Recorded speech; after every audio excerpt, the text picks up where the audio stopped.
episode 101. Craig Levinson, thanks for joining us today. Really appreciate having you on, man. How you doing? I'm doing good, man. Thanks for having me on. Awesome. And you were just telling us you just came from LA a few days ago, not because of the fires, but it kind of coincided with the fires were already a problem, and you're like, I might as well spend some time in San Diego anyways, right? Correct. Yeah. The fires came about. I was, planning a trip down here already, Yeah. and then it just kind of expedited that and pushed me further into. Yeah, that's a really shitty situation for a lot of people. I mean, I just saw on my phone this morning, it's going to be apparently the costliest series of fires in American history. It's going to cost around $50 billion at this point already to repair, because I think of all the luxury houses and stuff that were destroyed in Malibu mostly, but it's a really terrible situation. A lot of people displaced. So obviously thoughts and prayers are with all of our friends up in LA. But yeah, man. So just for people who don't know about you, Craig Levinson, you're the founder of the talent agency CL Talent, and you represent Zion Clark, who is a really big name in the just kind of the athlete influencer industry, and obviously has a really amazing story in and of himself. And just for those of you who don't know who Zion Clark is, I encourage you to just look him up, because he's accomplished. One of the most accomplished individuals I've ever read about, honestly, just in terms of the things that he experienced and the life conditions and adversity he started with and the things he's accomplished. I mean, there's nothing like it. I mean, and we'll talk about Zion today, but I just kind of wanted to lead with that. But you're from New Zealand, but you're actually originally from South Africa. Is that right? Correct. And then, but you consider yourself more of a Kiwi than South African, or kind of just? I would say both. Okay.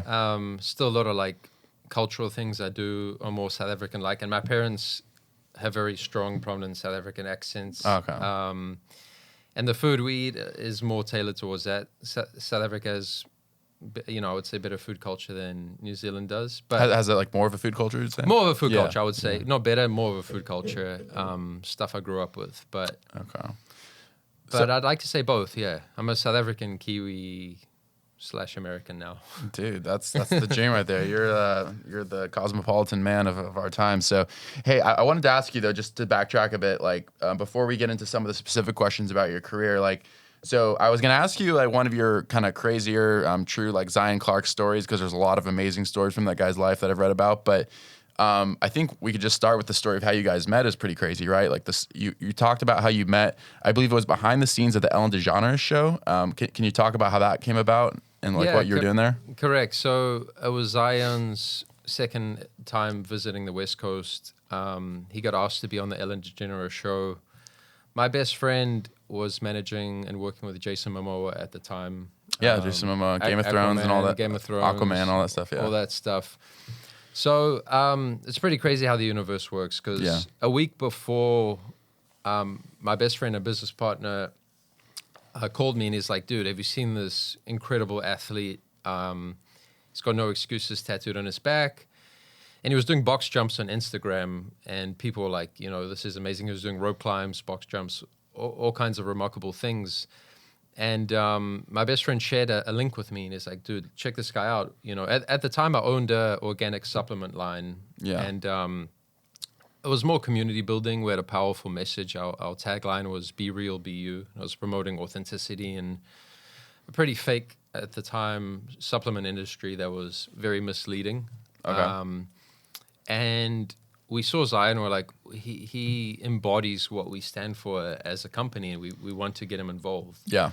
And he shot him a DM, and Zion, I think he read it and didn't respond. Fast forward, when I came into his life, I cleaned up a lot of communication and just helped him with a lot of that stuff naturally.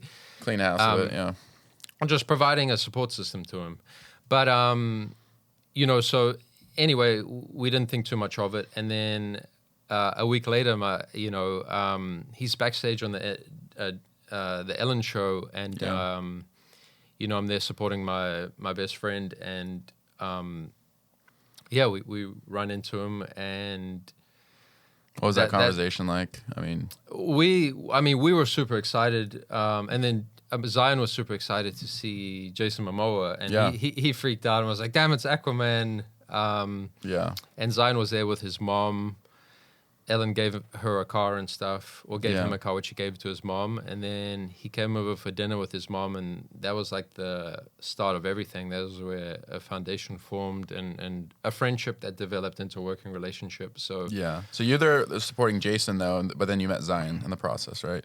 yeah, I was there supporting Yeah. my best friend, and then Yeah. exactly. That's so cool, man. Coincidentally, he happened to be there, and we'd reached out to him a week before. So it was pretty wild, just how the timing of things worked. Because if they were on any different episode from each other, we wouldn't have been there filming the same day. How long have you known Jason for? I personally don't know him well, but my best friend worked with him for about 5 years. Okay. What's your best friend's name, if you don't mind? Mara. Okay. He was his trainer. Yeah.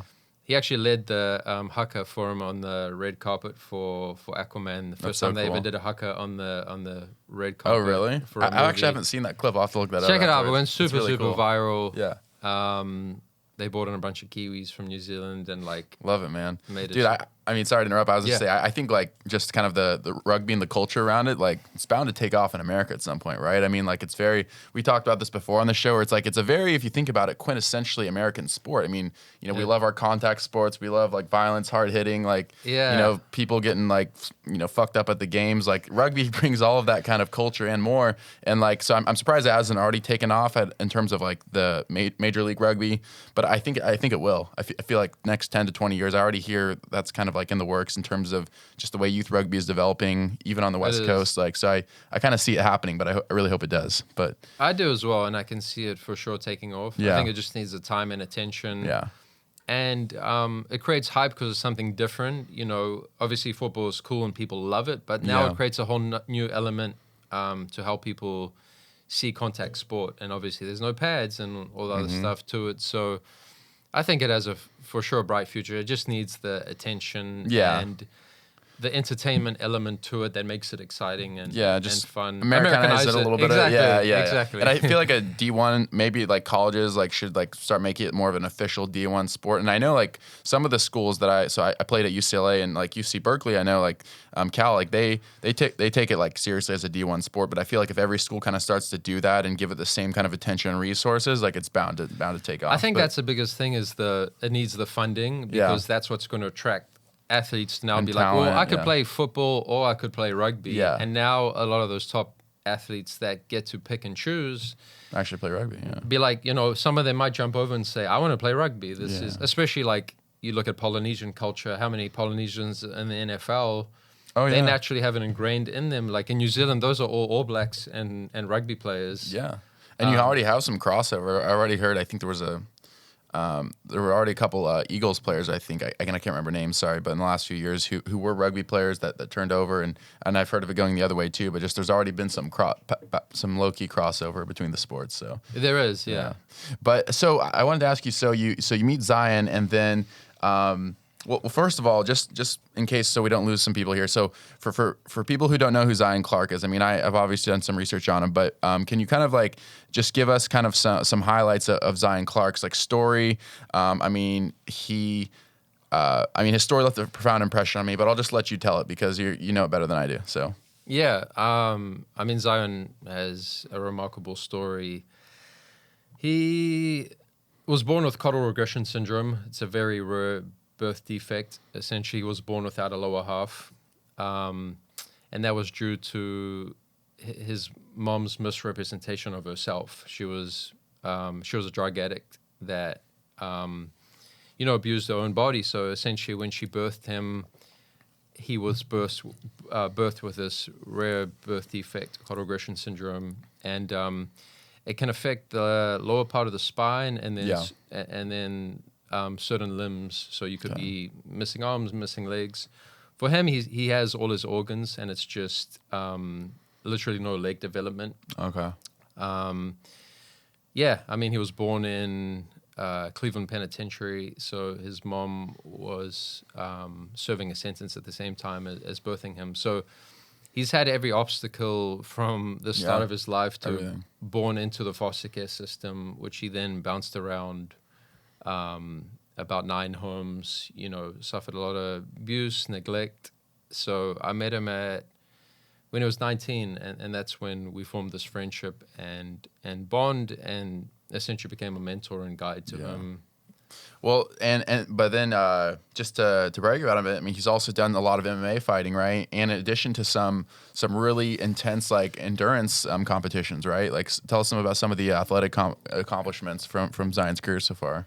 Yeah, I mean, he's a Guinness World Record holder. He holds 3 Guinness World Records. Has the most push-ups in 3 minutes out of any human. He did 248 diamond push-ups in 3 minutes. Diamond push. Those are the hard kind too. Yeah, those are the wide ones. Those are ones that people stop at like 20. Yeah, you know? yeah. So I mean, I do like 20. I'm like, ooh. Like, yeah, your tricep, everything. He's He's the world's fastest man on 2 hands, and he has the highest box jump out of any human. So, those are some of his accolades in terms of Guinness. He could, go after 20, 30 Guinness World Records. Yeah. If he wanted to. He's also a professional track athlete from 17. He's top 3 in the US in 100 meter in a racing chair, 100 meter, 200 meter. Okay. He was a Division I wrestler at Kent State. So yeah, I've seen a bit of his fighting clips. That's pretty, yeah. He had a professional fight as well, which he won. And, he got real takedown moves. For sure. He's his wrestling background. I've messed around with him, like wrestling wise. Yeah. We actually did a Nike commercial together, which I got involved in for the Olympics.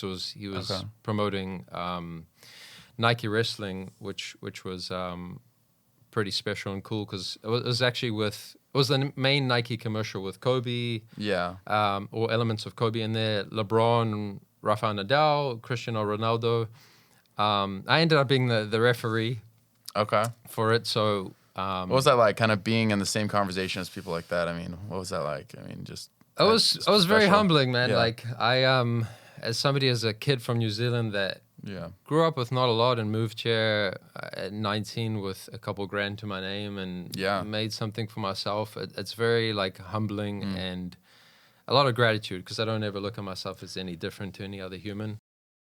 Enjoying this episode? Subscribe for more content on finding your own path to success. Every subscriber makes a huge difference to the pod, and we're grateful for everyone. And don't forget to throw us a classy like and comment too to let YouTube know that you're a fan of our stuff. Now back to your regularly scheduled podcasting.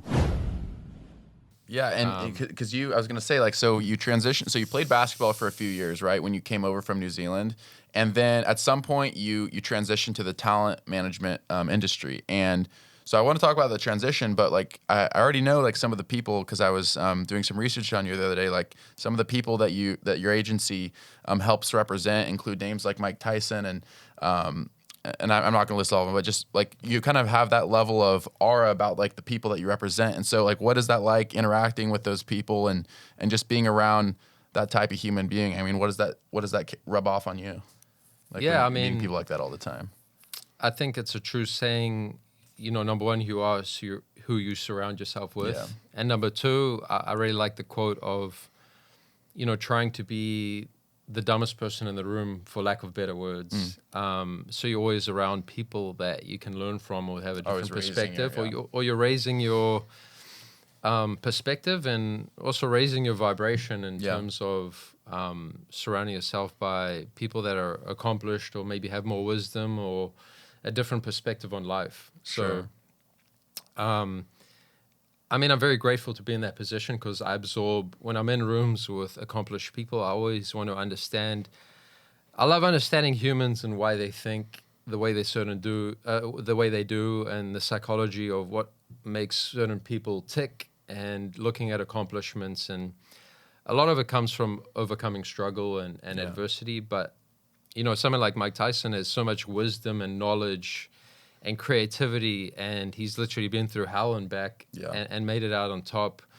And sometimes he doesn't get the same credit he deserves, maybe because he has a lisp or whatever it is, however people see him as like a vicious, killer fighter. That is one element of him.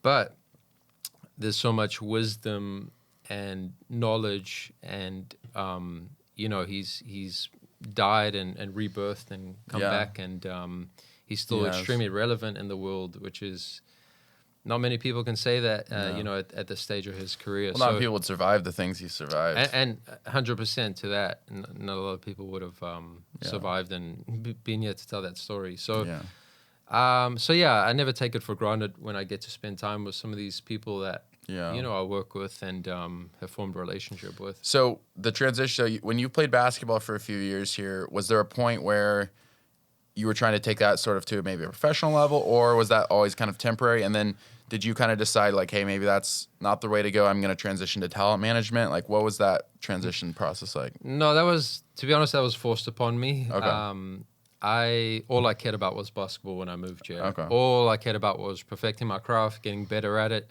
I had a fairly late start to basketball. Okay. And skill development in New Zealand, especially when I grew up there, was not nearly what the US is. The pace, the style of game, everything. So me moving to the US was almost like the start of my basketball career in a sense. So having that late start to it was, Disadvantageous a little bit, yeah. Disadvantageous. And then, but it did open the ball game, the ability for me to then, learn from very credible people in the US and coaches that guided me. So anyway, my goal was always basketball and how far could I take this sport. Yeah. And the pivotal point was my senior year of college, or going into my senior year, I dislocated my ankle, had a compound fracture. It was pretty brutal. Like, I remember looking up and my whole ankle was turned the complete opposite way. Had multiple surgeries on it. It never came right. The initial surgeon that did the first surgery was not the greatest, and he created more complications with it. So that was like my own story of adversity, of like,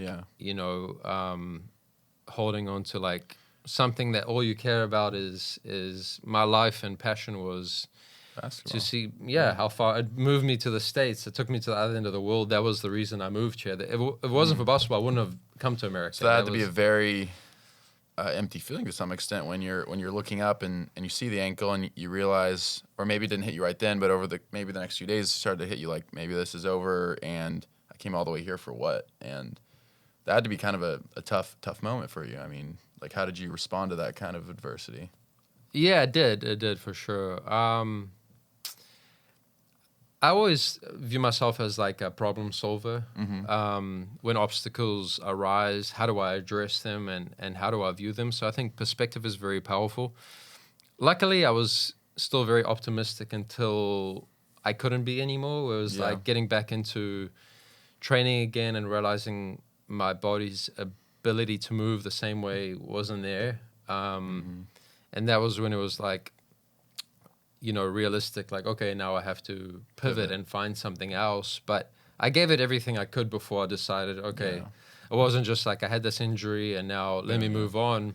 It was like, no, let me, even to this day, I train myself like a professional athlete, like, taking into account the injuries I have, but it's more a mental thing and it's a mindset. It's more for your mind now. And that's important because that translates into the physical, right? People say like, oh, it's just in your 100%. Mind, but it actually does like change your physical impact on the world, like every day. 100%. The more you can create a resilient mindset and the more you can push yourself into discomfort and on a daily basis go through things that create challenge to yourself, the more you can put up with resilience in life, the more you can fight through things that are hard, and we all go through them. So the more you can push yourself into self-fulfilled resilience, the more it translates to a strong mindset. So and I'm sure you see that with Zion all the time.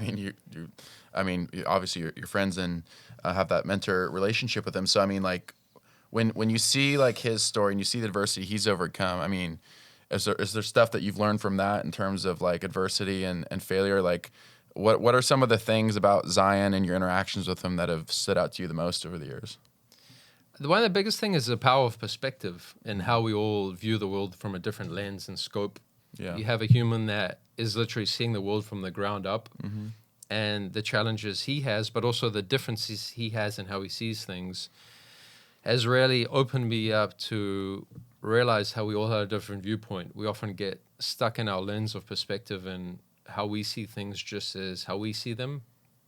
And it really took me to a place of perspective and seeing things from a different lens, and also having like empathy and compassion for everyone in the world, to realize like, what they're working with. Everyone's going through things. Yeah. And having that perspective is powerful to realize if somebody cuts you in traffic, you don't know what they're going through. If, just on a daily basis. And I try to lead with that. So I would say overall, that's how he shifted my perspective and mindset. Yeah. I hope I have had a positive change in how he sees the world as mentorship and guidance, because through our relationship, I've always kept it real with him. Yeah. A lot of people were sugarcoating things, and then as he... You're like yes men sort of thing. And Exactly. You're coming in and saying, hey, this is how And it I is. give him tough love. Yeah. I keep it real. I'm honest. I'm transparent with how we do things. And I see more value in just saying things like they are. And sometimes that creates arguments because not, everyone always wants to hear things as they are. But in the long run, I think it's always better. Beneficial.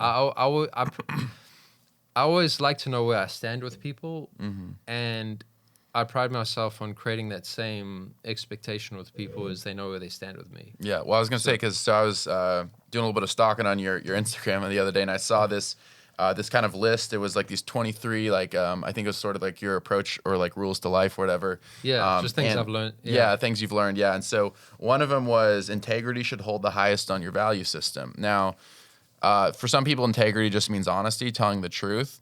But for you, since you kind of just brought up like in terms of being transparent and giving, sort of tough love, like real feedback to Zion, like what does integrity mean to you? Is it just in terms of telling the truth, or like what does that look like to you? Why is that important, professional, personal relationship like that? It's how you show up. Okay. To me, integrity is how you carry yourself, the things you do, following through with actions on what you say.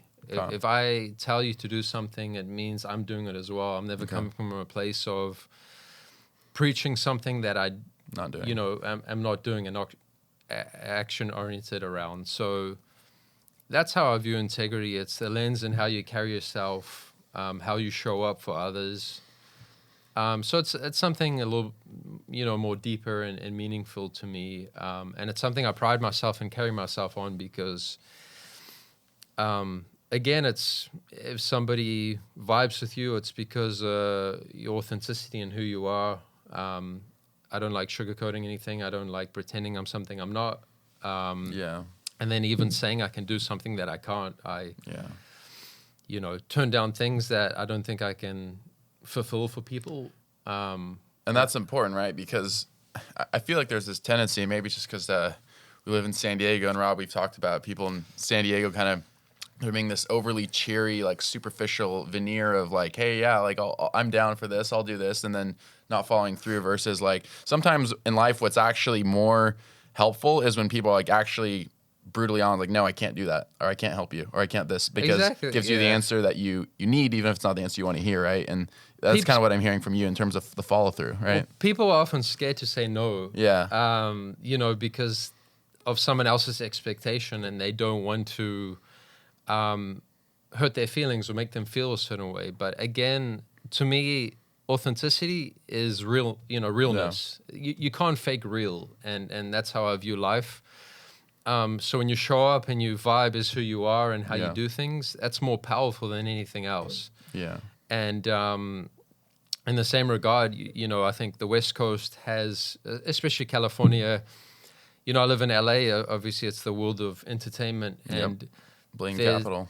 Yeah, and there's a lot of people, it has a perspective on, a lot of people say they can do things they don't follow through with. So when you do have integrity, it goes a long way. Well, it stands out in an environment like that, right? It does, and that's the biggest thing is like when I first moved there, I was constantly following up with people. And if I met somebody, I would be the one to reach out and try form, or just see how I could provide value to them. Yeah. And, essentially that's how I built myself.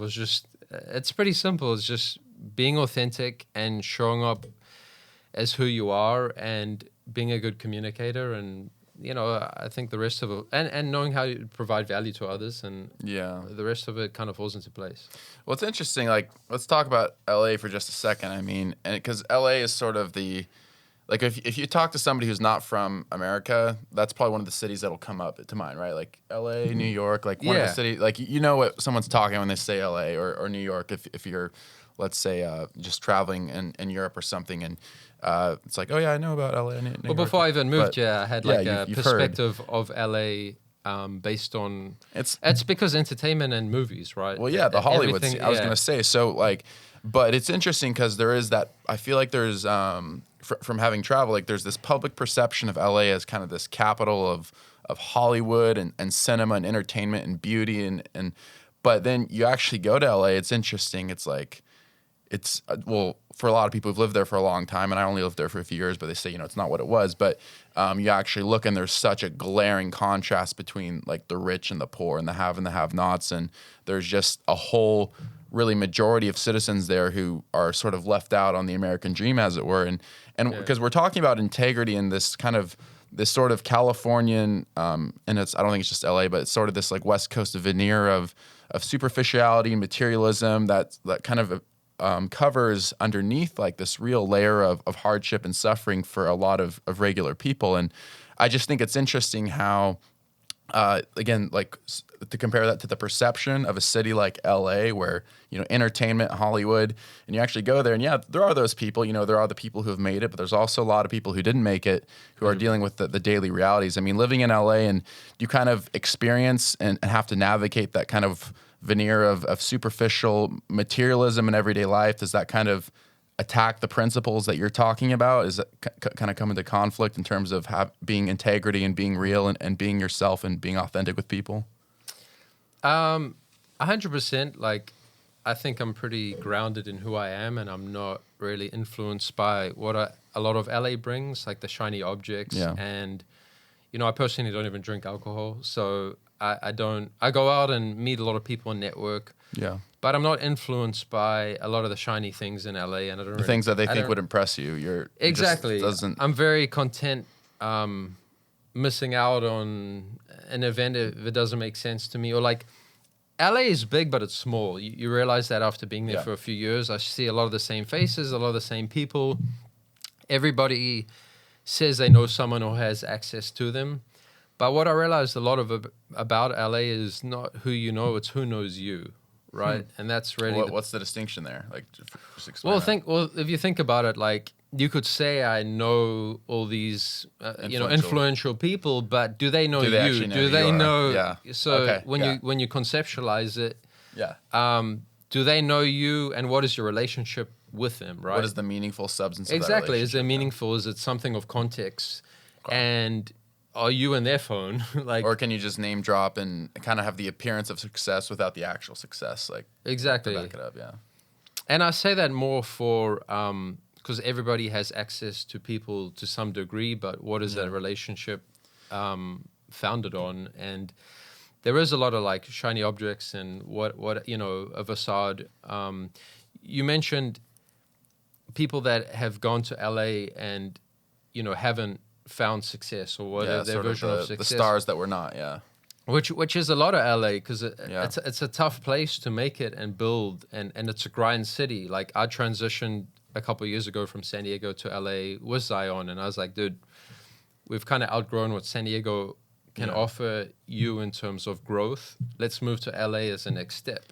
You're a star, you know, so let's shine it. And that's where America's Got Talent came about with him, and I got him America's Got Talent as one of the finalists to the Olympic commercial we did, and just some larger things that LA we were ready for, but it did take a lot of sifting and a lot of BS and you know, to find the gems. I think LA for sure has gems, and again, it's that resilient mindset of sticking through something and realizing there's light at the end of the tunnel. So that's kind of how I approached it when I moved there. Was I'm coming to a new city, but I'm very strong in my roots of who I am, and I'm not going to be influenced by all this, you know, noise and. I don't really care. But that's the real value of integrity, right? Is it's allowing you to navigate a landscape like LA, where there are the name droppers and the people that make the noise, and you're able to navigate around that using who you are and staying true to that, right? And making the valuable connections of the people who know you and not just you know them, right? Exactly. So- And I always lead a conversation when I'm in LA. People often want to size you up on what do you do? Yeah. As a way to size you up. But I often don't really share much about what I do, because I want to see how people treat me as a person before my I like that. reputation of Yeah, like, before you show your hand, you're kind of exactly, like, because well, what kind of person are you? showing your hand can also be viewed as like insecurity of people that actually don't do all these things. And that's what I realized Yeah. being in LA was like, I'd be a very okay sharing what I actually do in the world, but a lot of people don't do that. So Yeah. that's when I realized like, and as soon as people start to speak upon what they do, they're very quick to do that without actually having any form of accomplishment. And then I was like, okay, I Yeah. definitely don't want to be Yeah, you're not a part that of that person. No. So I'd rather see how people treat me as a human and how they vibe with me before. Well, I mean, it's true in every area of life, right? Like when you're it's supposed to be one of the things where it's like you're on a date with someone, it's like, how do they treat the server? Or like, Exactly. but the same thing with in terms of like a business partner or a networking relationship. It's like, how do they treat the people? How do you treat people that can do nothing for you? I think that's a huge way of like gauging someone's character And that's without saying anything. And that's gauging their value system. Yeah. You're gauging their values and what do they value in the world, and how do they prioritize, that hierarchy of things? Because that's what Yeah. you're looking at, right? Yeah. If you treat somebody else that can't do anything for you with respect and the same level of respect as you treat somebody that can do something for you, that shows where your values align and Yep. your That's where it integrity. comes out. Exactly. Yeah. So I wanted to say, so another one of the things on this list of things that I saw on your Instagram was you talk about creating sustainable life changes and that you're more likely to stick to them. So I find that interesting because, so lately we've done a couple podcast episodes, and Rob, my producer, we've had some conversations about sort of this kind of overly pretentious, flashy, hustle grind bro, like entrepreneur culture in California. It's not just in California; it's all over the place. But we see it a lot, on the West Coast of these people who, they call themselves like whatever influencers, content creators, but they kind of preach this lifestyle of like hustling and grinding to sort of achieve this vision of life that's seems very materialistic and superficial on the surface of it, and but like just the idea behind that being like these unsustainable ideas of if you just work 100 hours a week, you can end up like Elon Musk or Jeff Bezos. You can kind of emulate these people who like made it at the top or whatever. Versus like what I hear from you and when I read your story was not that really. It's more of these like sustainable, as you talk about on your Instagram, like these more sustainable, realistic lifestyle changes that are beneficial, but that you can actually stick with and can kind of carry out over a long period of time. So talk about like kind of the difference between like some of the changes and the discipline and the work ethic that you have and that you've learned that are like sustainable changes versus these more unrealistic expectations of how to do life. Yeah, I would say my path has been very organically as I've grown through different phases of my life. Yeah. And that stems from like a strong foundation. I think having strong principles and a strong foundation sets you up for success in the long run. So it's being patient with success and not trying to accomplish something overnight, because things that I accomplish overnight usually aren't sustainable. I like to develop skills that then allow me to recreate that in the future.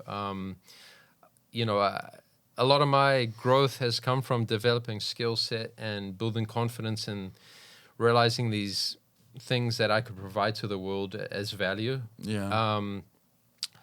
I don't fully believe in the mindset of like, just working a million miles an hour and creating this like hustler Just a mindset. high-strung kind of way of living, yeah. Because it's not realistic, it's not No. long-term, it's not sustainable. That's not helpful to people around you, I feel And- like, right?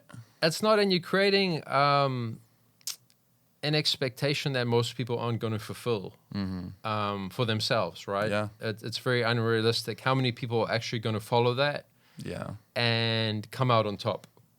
As opposed to building foundational elements and skills that, regardless of where life takes you, at least you can take these tools and things with you to the next phase of where you go. I like that. But that's hard, right? Because no one wants to hear something like, oh, like, people are looking for the quick solutions. They are, don't want to hear like, oh, building a skill or educating yourself, like things that'll take a lot of time, that aren't as like sexy and like flashy and like bring you right to the top. It's like, oh, actually, like let's go develop a skill that could take months or years. Like, I didn't want to hear that. Like, yeah, no, for sure. Well, people want a quick fix. They want Yeah. what's easy and comes quick. But again, I just don't follow think, my 10-step program, man, and you like, and then buy you'll my course. yeah, and you're good. be You'll successful make like it. me, And yeah. exactly. Just get up at 5 a.m. every day. That's all you have to do, right? Yeah, well, and right, but like I think what we're kind of getting at here is there is an element of that that's helpful at times, right? Like some people are lazy, and some people need to hear like get off your ass, like get up a little earlier, work a little harder. For some people in life, right, that probably is a message that would be helpful, but for a lot of people, again, this kind of high-strung, these multi-billion-dollar entrepreneurs, like the level of that level of like life is not helpful for the average person who probably just needs to make a few incremental and long-term like changes to better their life with the more sustainable lifestyle that you're talking about versus like, if you're just really high-strung and work all the time, you'll be happy, which doesn't work out for 99 people out of 100. So yeah, I always look at like change as like, how do you implement this into your lifestyle? How do you create lifestyle change that's sustainable and long-term? I used to do some like nutrition coaching and teaching people about improving their diet or the food they eat. And it's about implementing it into your lifestyle. How do you create sustainability behind it? Because if you can't sustain this, you most likely aren't going to stick to it. And that's where I look at like lifestyle change and setting realistic expectation, because unrealistic expectation creates a false hope that isn't achieved, and now that can actually ruin self-esteem and confidence even more. Yeah. When you don't achieve that thing that people say, now you start comparing yourself to that you're person. like, oh man, well I didn't like work 100 hours a week, so now my life sucks, and it's like Exactly, I I didn't like, accomplish. I bought this guy's I'm online not as rich course. as the dude on Instagram I'm following. Exactly, and like, oh shit, and now like, it creates a comparison. Yeah. And that's one thing I've stayed true to myself, is not comparing myself to the next person or what they have accomplished, no matter where I'm at on the ladder of success. And I think success is very individualized in terms of what you want, right? It's customized, right? It's customized to what do you view as success. And I think that's important for people to ask themselves, what makes you happy and what do you actually want in the world? Not what the next person wants, not the shiny object, not what, you got to really dig deep and ask yourself what makes you happy. Yeah. And that's something a lot of my fulfillment and purpose comes from. Well, and I'm thinking like, what are some of the things in your life that you look at as like, those are like your own, like if you had to build your own personal highlight reel, like some of your biggest like accomplishments, and this could be like tangible or intangible, but in terms of, because you talk about the sustainable like life practices, so what is some of the fruit of that been that you've seen so far? And we could talk about the talent management agency, or it could be something outside of that. Like what are some of the fruits and the highlights of those like long-term sustainability practices for you? Yeah, to me, it's being able to pivot and being adaptable to life, from being the immigrant at 19 that came here with nothing and accomplished playing collegiate basketball was an accomplishment, to then realizing my current dream at the time was no longer sustainable and I had to pivot again to the next step.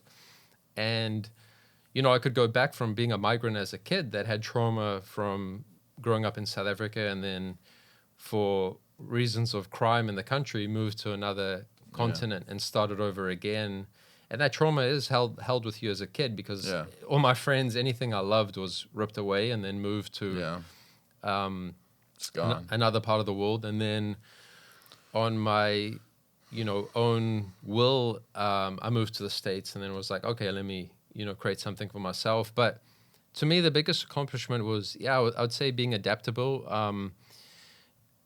You could look at some of the, I guess, accolades of building the talent agency and working with influential people and building Zion's story. But to me, it stems from a place of inspiration. How do I share elements of my life and things that I've done that show somebody else you could take this unconventional path and make something out of it? And follow your own version of what you want out of success, so you don't have to follow what everybody else does and how they view things. But I mean, building Zion and taking a human that was given next to nothing into something that, people looked up to, in a certain light was something that, was, I would say, the most impactful on my life, because even running his social media and seeing the personal stories of people that were suicidal, had anxiety, just lost their own limbs and didn't know how to cope, and realizing I was, part of the Helping fuel those people. behind, exactly. I was, in turn helping these people through spreading this light and message. That's life-giving to you, right? Yeah, because you're pouring into those people, and then hearing their, their inspirational, their comeback stories, that pours back into you, that fuels you to keep doing what you're doing. Did you subscribe yet? If you like our content, it's the easiest way to support the pod. Hit the subscribe button on the bottom right and keep it classy. And I'm curious, like with Zion or some of the other people you've worked with, like how do you like properly take like an athlete's presence, their success, their personality, and how do you manage that the way you do to expand value for them and for the world? Like how do you, like, what is that process like? Like how do you like assess someone like Zion and say, okay, we're gonna take the great story that's there and we're gonna maximize that value on the world? Like how do you do that?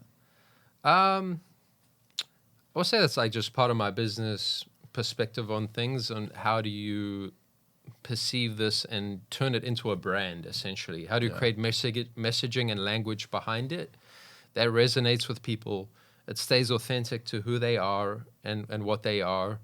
It aligns with the things they want to do. So I think that's very important. Working with talent, you making sure it's on brand with what they want to do, right? They have their own dreams and accomplishments. When I started working with Zion, I asked him, what do you want to do in the world? Like, what are things that make you happy, And it was fighting, wrestling, being on a skateboard,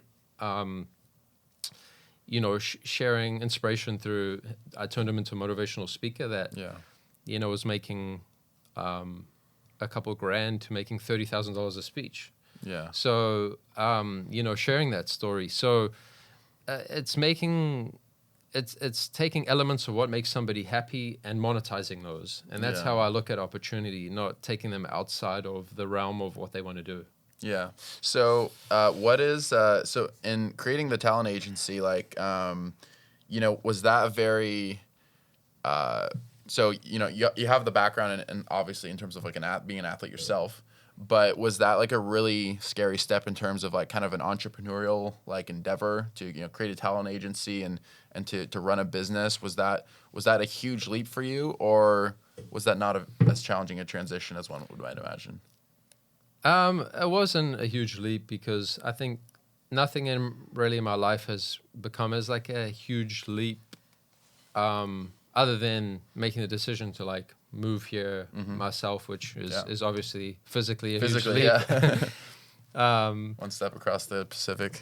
Yeah, exactly. And, but no, it happened very progressively, right? So I was pouring everything into Zion, and through that, the byproduct and the universe opened more opportunity to me, and realized I had this gift of brand building, marketing that I could offer to more influential people. And it was very progressive and organic. So one client led to the next, and then started working with Lil Pump and started running some of his social media. And that led to, onboarding Mike Tyson as a client. And then it evolved and grew into something larger where, now I have about 100 celebrity clients. Is that a lot to manage, or are you kind of in a stage where you're like, keep bringing them in, like keep going? I just work on client acquisition, because I built systems in place, and I have for management. So I have a team that, and a big part of what I do is I run their social media and understand how to monetize it through ad revenue. So I'm creating ad revenue opportunity through them. So I run their Snapchat accounts and Facebook, some TikTok, Twitter stuff. And these are often passive revenue opportunities that open the door for allow me to then bring more value to them. So it's an entry point for me to now be in conversation with them and build trust with them. So, and that's a whole new landscape. I mean, it's not new because it's been going on for a few years, but in terms of like taking an athlete and monetizing their, like, let's call it like their social capital offering, right? Like, so like you take like an athlete like a Zion or someone even like Mike Tyson, you say like, hey, let's maximize your social capital and like let's leverage that for monetary value. The way that's being done through Instagram, through Snapchat, is that like because that seems like a difficult science to master, like understanding how the algorithm works, how the monetization process works, as well as you have to, I'm sure, to be that successful, and then just continuing to respond. Because I mean, Meta's policies and like, all these platforms are changing their policies all the time. Yeah. So that's got to be a science that you're like very well versed in, that you're very on top of. Like, was that kind of challenging to become as expert in it as you are, or what was that like? Well, was having one good case study was Zion. He was my blueprint to success. So I took his, just as a case study, I took his IG from 200,000 followers, losing daily followers, to over 1 million in 8 months. Wow. And that was like my first understanding of growth and success. How do I, and then I applied that same concept to all social. Yeah. So I grew his TikTok to 2 million followers in less time than that, in about 6 months. And then applied the same thing on all social and understood how the algorithm works. Yeah. What it looks for, what do people want on there, how to increase user engagement and watch time, because all these social channels depend on watch time. That's how do you keep user engaged, not just and like interested. a little bit, but to keep them engaged and keep them exactly. Retention, Ad revenue is dependent on somebody watching their content thoroughly. So a big part, it was just problem solving. It was figuring things out along the way. I've never had a real job. I've never been hired for something. So that also made me question my skill set and what am I good at. It was a blessing and a curse because you're like, well, am I really cut out for this? Am I qualified? Well, what am I even good at, right? Yeah. I started asking when I ran my first supplement company and it was failing, I started questioning myself, like, well, what am I good at? Like, and I asked the people around me that I trusted, like, where do you see my skills and where do you see my weaknesses? And I took that information. I only asked people that were honest with me. I was like, no bullshit. Tell me, what do you think I'm good at and what are things that I could work at? And I always like to question myself. I always like to improve on who I am as a human every day. Continual modification. Exactly. Modify and realize there's certain gifts that I have, but there's a lot of things I could work on. Yeah. But how do I amplify these strengths further and how do I take these weaknesses and improve upon them? And that knowledge led me to then working with Zion and building his brand. And I realized I had a gift for like human connection, for example, making people feel calm and trusted and things that, I guess naturally had, whatever it is. But and that's how I apply these same concepts to building, his brand, but then understanding the technology behind all these social platforms and stuff. Yeah. And then reverse engineered and was like, okay, this is what I created. Now I could teach this to somebody. And that's when I created like SOPs and built out the agency and built out systems that I could then teach to people and now bring employees. Even when it comes to Zion, I was his publicist, his social media guy. I did all his editing myself. I built his speaking career. I ran his social. I answered questions. I built his website. So I understood all these moving pieces and then hired a team to come in and replace myself in elements of his life. Yeah, which I think is the right way to do it once you figure out, like, okay. Because you know how to hire, right? You know what to look for in somebody as opposed to not understanding. And then I hired a real publicist for a while to learn from her. And then after a few months, I was like, I could do what she's doing. I have all these relationships. And then I started further telling his story through a lot of like press and publication and, got him on, Forbes, Wall Street Journal, ESPN, a lot of the major publication, but just understanding it. Yeah, I mean, and well, it's interesting because like obviously this is like our first like, long conversation like this together. But in terms of just the way that I perceive you and what you're doing for Zion, it's interesting because you're really focused on elevating his platform, his message, and the other talent that you have, which is wonderful because of the impact and the message that that's doing for other people. As you shared, the stories of people who have been like suicidal or missing limbs themselves and feeling depressed, and you've taken people like that and you've encouraged them with this platform that you've developed in these stories. But it seems, and I could be wrong, but it seems like the impression I get is that you kind of see yourself as more of a behind the scenes man, sort of the guy kind of steering the ship, but you don't really care about getting the credit as much as you do about the impact and the message, which I think we need more of that, right? We need people who aren't inserting themselves and always trying to be the forefront, but people who are doing the real work behind the scenes.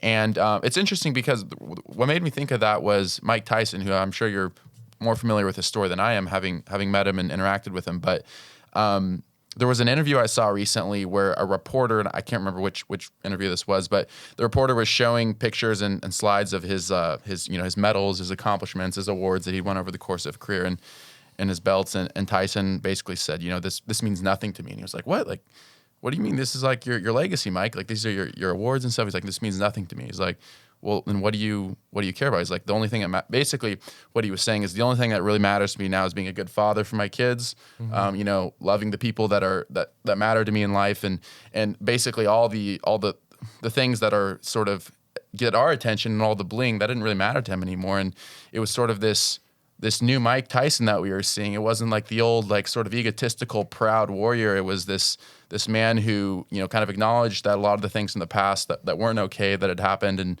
was focused on, really leaving a legacy of support and love for the people that mattered to him, mostly his kids and the people around him in his life. So I think it's interesting because, I see that a lot with people in that level where kind of the evolution is, you go from a place of ego and kind of being on top of the world to kind of getting a better understanding of what's important. And I kind of get that sense from you, although this, we've only been talking for almost an hour now, but just that you have a good grasp of, you have a great perception of self. You're content kind of not being the forefront and the center of attention, but you're still doing the work that counts behind the scenes. Like, how do you see, meeting people like that? Like, how do you see kind of the relationship between the proper, like, sense of, like, confidence and ego versus, like, sort of humility, and, like, how actually humility allows you to actually accomplish more when you have that right view, that correct view of self? Yeah. I mean, I think life teaches you lessons in one way or another. Life will humble you in one way or another. Yeah. Everyone's going to get humbled at some point in their life. And when you're led through ego and everything's carried through ego, there's going to be at some point where life will humble you with something, that could be very profound, which changes your perspective. And either you learn and grow from that, or you continue to same that, make mistake, and then that can be your demise or your downfall, is trying to fight against what life's trying to teach you. And I think it happens a lot with people in entertainment, right? They think they're at the top of the world, and everybody tells them they are. So it's exactly it, everybody's a yes man, and they have access to whatever they want, and that creates a perspective on life that is not real. And it can also, persuade or change your value system and what you think is important too. And you start to think the world revolves around you, and you're the only reason that you're accomplished and successful. And you see it a lot in entertainment, and then you see people that have been humbled in life. And I think it comes with, like, a perspective of growth and wisdom. You mentioned the story with Mike. I mean, he has a whole different viewpoint. He's a very giving human, and his value system, he's grown through that version of him that is no longer relevant to him or the world in his eyes. And now he's this loving, giving human that has done a lot of healing. He has.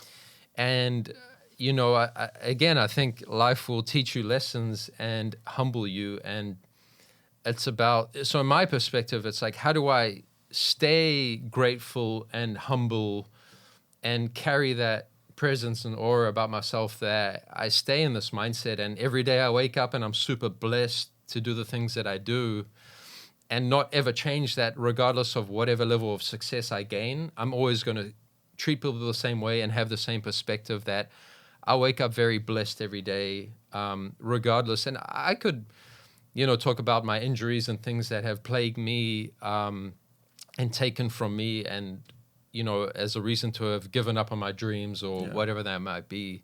So I could say that, I could have said that and said, well, all right, I'll walk away and I'll move back home and give up on. Yeah, it's just over. So, but that's never been my perspective. Everything that happens to you in life is, how do you take the lessons from that and grow and learn from that to propel forward and create more impact in the world. And that's how I view anything that happens to me. And it's not easy to do. It's not like I'm here preaching something and saying, like, every day it's easy to wake up and deal with physical pain and struggle and, move forward. But it's something I pride myself on, and again, being resilient. I'm very disciplined, extremely disciplined in how I show up and the things I do on a daily basis. And that's what it stems from for me. Yeah. Well, a couple more questions before we go. So one is, obviously you know what NIL is, right? Like with the athletes and stuff. And the reason I bring that up is, so the NIL has become sort of this like hot debate point recently because a lot of people think it's sort of destroying the integrity of collegiate sports because now you have collegiate athletes who are committing or transferring between programs on the basis of where am I going to get the best NIL deals, where am I going to make the most money off of my brand. Yeah. And people are saying, it's kind of destroying the integrity of the sport. And I'm not going to get into whether I think that's true or not, but the point I bring up is it seems like it's probably harder today for a very young, successful athlete. I'm thinking people who are like in college or just coming out of college to maintain that proper, like healthy view of self when you're surrounded by opportunity to elevate your ego, when you're surrounded by opportunity to, sign these big brand deals and you're having millions of Instagram followers and probably getting thousands of DMs a day and just you're instantly surrounded by that circle of yes men and fame and entertainment. It seems like the social media and not just NIL, but social media and the way that we view these stars now, like elevates ego above all else. And like in terms of managing talent, maybe you have like a perspective on that. And do you think that it's now like becoming even like more difficult for like young athletes to kind of maintain that sort of proper, healthy view of self? Maybe even they like started out in a better place, but they kind of get like drawn into that because everyone tells them it's true about them. And you kind of see that as being an issue that young athletes and like sort of successful people in entertainment face at that stage. Is that kind of something that you deal with? I mean, to be honest, I never thought about it from that perspective, but you 100%, I do see that because now at an even younger age, you're forced to make decisions based on financial as opposed to like, when you think about it, these athletes are there also to go to school, right? And learn skills. Not all of them are going to make it to the pros. No. So do you have something to fall back on as a skill set? And, I think today's world, you don't need the piece of paper necessarily to say, I went through school, but the skills you actually learn from, learning a subject and being disciplined to follow through with showing up for school. I think that's more important than the piece of paper. It's like showing I can actually, sit there and learn something. Which applies to life. That's why I say it's not necessarily the degree, which, to a degree is important as well, but it's more about proving to yourself you can follow through with it. But yeah, I viewing it from that perspective, you're taking somebody that's now younger and younger and forcing them to make decisions. Teenagers, basically. It takes from some of the passion too behind something because, a lot of sports is driven through wanting to succeed. And a lot of these kids are passionate about it, but now they're making decisions that are influencing financial. I see both sides because if you come from nothing, you can also start to help support your family and take them out of rough situation. I want to acknowledge that too, right? Because it's like you have these guys who can't even afford to pay for their lunch. That doesn't seem fair, and they're playing at these D1 schools. Seems like they should get something for that. So I see both sides of it. So absolutely, I always play devil's advocate and look at things from both perspectives. But in the other sense, absolutely, they're now forced to make decisions and like compare themselves to other people based on how much money they're making in college and how many followers they have and how highly recruited they are and then a bunch of other people and how they see them as these stars that are now, it's essentially like they're professional athletes before they even enter the pros because which is crazy in a sense, right? Because they're monetizing their personal brand, and essentially everything in today's world is how big is your personal brand, and not how big it is, but how influential is it? Yes. Because social media is not how many followers you have; it's how can you actually influence. How's that being leveraged? And how can you influence your audience and following to actually do something? Yeah. I'll touch on it briefly, but a lot of people on social media don't have the influence to actually sell a product or sell something. Okay. So the number is kind of irrelevant, right? It's like how can you actually influence, and that's what building community is all about. How do you build a community of people that actually value your word? And if you go sell something, they'll actually, or create something, they'll support it. That's what I love about social media and how you leverage it is how do you actually build community of like-minded people into that's ideally what you would hope would happen, right? Like that you're building these like-minded communities. It seems like it's kind of rare and hard to do that, but it is being done, but it's very difficult to find that niche and from what I can tell. But I wanted to ask you too, like you talked about like earlier, just kind of how we're always learning and some of the things you've learned from past failure, including you talked about the nutrition company, the supplement. And I'm just curious, like, and you say in the list of the 23 things, like one of them is remain a student for life, which I really liked, because I think that a lot of people, even people that are really successful and accomplished, make the mistake of thinking, oh, I'm kind of done with that now. I can kind of check out and stop learning and just keep doing my thing. And I think that's a mistake. So I'm curious, like in the years to come, like as some of the things that we're talking about, some of these dynamics, like what are some of the things that you're learning now even, and some of the things that you're taking with you going forward that you're hoping will be a part of your legacy, things that you're hoping to accomplish based on these things that you're kind of learning now, like in the process, like of making yourself better? Like what are some of those items? From like a business standpoint, it's understanding that marketing is always innovating and changing. You talk about like how these algorithms on social media are always changing. So staying ahead of the curve and realizing how do you stay at the forefront of technology to use it as positive influence in the world. Yeah. That's one big thing I look at is how do I take this tool as social media and positively leverage it to positively impact people and actually make a difference with it. And that's now in the world that I live in. For me to be successful, I have to be able to pivot and be innovative in what I do. I think a lot of businesses fail because they're not willing to adapt and change, and they kind of get left behind. Rigid, yeah. You can't be rigid, especially in the world of branding and marketing. But in general, you got to understand. So one big thing I like to think about is how do I stay ahead of the curve and think about things before they become public knowledge or before the masses start to understand. Before you're just like reactive, you want to be proactive, like we were talking about before. Yeah. Be proactive and understand like trends on a macro scale, so not just trends on social media and what words are trending and what's buzz, but actually understand the trajectory of where we're moving as humanity and where this digital footprint lives versus the physical footprint, and how both of these things are very important as a human and as a brand. And realizing the importance of personal branding, which ties into some of the social media stuff. You mentioned I'm not the loudest person in the room. I don't want to be. I don't want to be the center of attention. But what I am learning is how do I take my brand that's authentic to me and keep growing it as a form of value to provide to others, and continue to use whatever my life experience and gifts are. Because it is valuable, yeah. Mm-hmm. So at least I hope so. So that's the goal. There's no honor in like false humility, right? There's that proper view of self where it's not coming from a place of ego, from a place of like, hey, I do have these things to share, so I will share them, but not because it's just about elevating me and my ego and my skewed sense of self, but because there's a proper view of self and I have something to share that'll help. Exactly, and that's what I look at as like, the impact piece of how do you use this to create an impact that has a positive ripple effect on the next human. If I positively influence somebody to chase their dreams, that positive change now impacts that next person, right? And it's that lighting the candle that affects the next person and the next person to change. And that's how change really happens, is influencing somebody's thought process and how they think about things, from negative to positive. And it can also happen the other way, from positive to negative. And that's why who you surround yourself with is such an important thing, because that affects how you feel and that affects how you show up.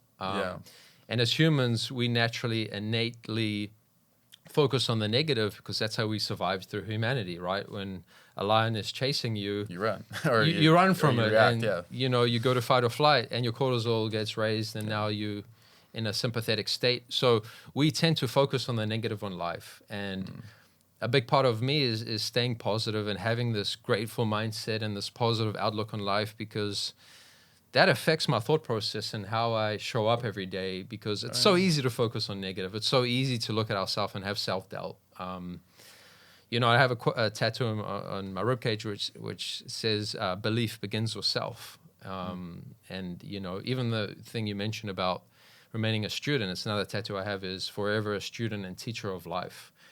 And we're always teaching things, but we're also learning from others. So it's providing wisdom. It's a give and take and paying it forward. I think it's a very important thing to me is pay these things forward. Whatever I learn and absorb as knowledge, it's selfish to keep it with yourself. You gotta Share it. Like, a lot Sharing of is people get caring. in this narrow mindset of it's me against the world, and I'm not Yeah, it's sharing sort of a rat my race. tools with people.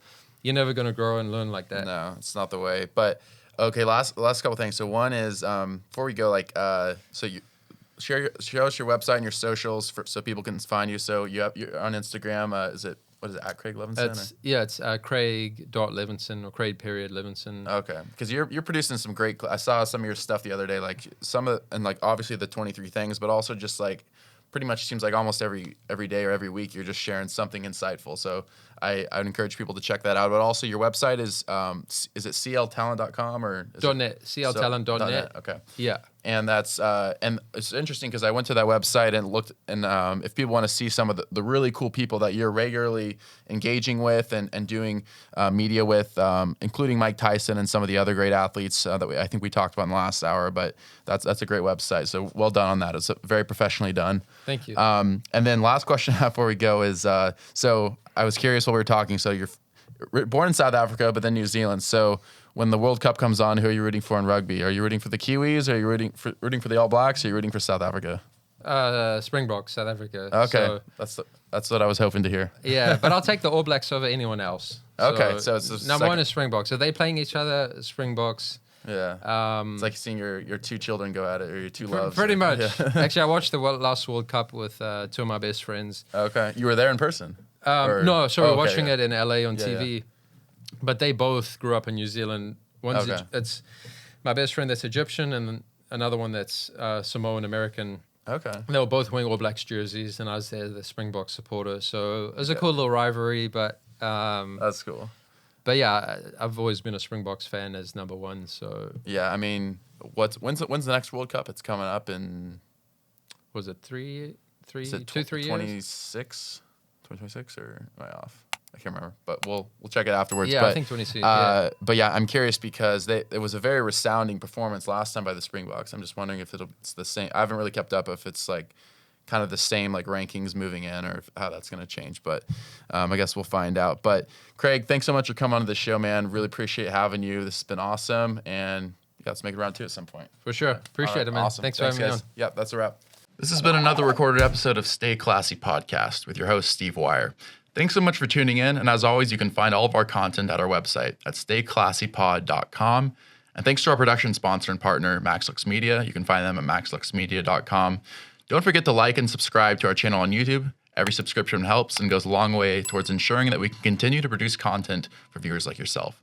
Thanks so much. Stay classy.